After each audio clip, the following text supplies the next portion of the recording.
जे आम्ही सुरुवातीला प्रेझेंटेशन्स करायचो त्यावेळेस एकदा एका अ, कुठल्यातरी क्लबची मीटिंग होती आणि तिथं आम्हाला इन्व्हाईट केलं होतं. तर तिथं एक 79 वर्षाचे अ, एक यंग व्हॉलंटिअर त्यांची आमच्या संपर्कात आली. त्यांचं नाव होतं शिवदे काकू सगळे म्हणत होते त्यांना.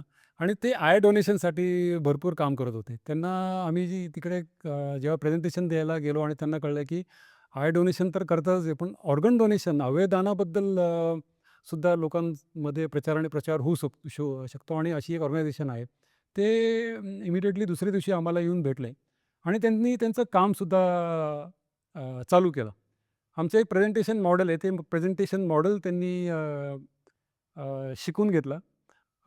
जमलेली दिसले, की आपण जाणार त्यांना सांगणार, की मला एक 5 मिनिटं तुमच्याशी बोलायचं आहे आणि अवयदानाविषयी तिथं प्रेझेंटेशन द्यायला चालू करायचे. म्हणजे हे कुठल्याही बँकेत जायचे आणि मॅनेजरला सांगायचे, मला तुमच्या बरोबर एक लंच टाईमला बोलायचं आहे. एखाद्या गव्हर्नमेंट ऑफिसमध्ये जायचे, तिकडे जायचे. आम्हाला भीती वाटायची अशा सगळ्या जागी डायरेक्ट असं कसं काय आपण जाऊन सांगणार.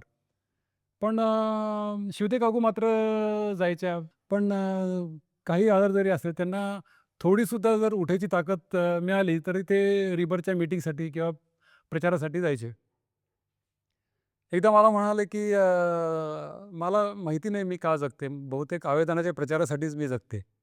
आणि एक दिवशी एका हॉस्पिटलमध्ये, प्रसिद्ध हॉस्पिटलमध्ये त्यांची अवयदानाच्या संदर्भात जे आम्ही शॉर्ट फिल्म कॉम्पिटिशन आहे, ती दाखवण्यासाठी एक मीटिंग होती. दुपारी 3 वाजता होते आणि 1 वाजता त्यांना हार्ट अटॅक आला आणि ते गेले. अ,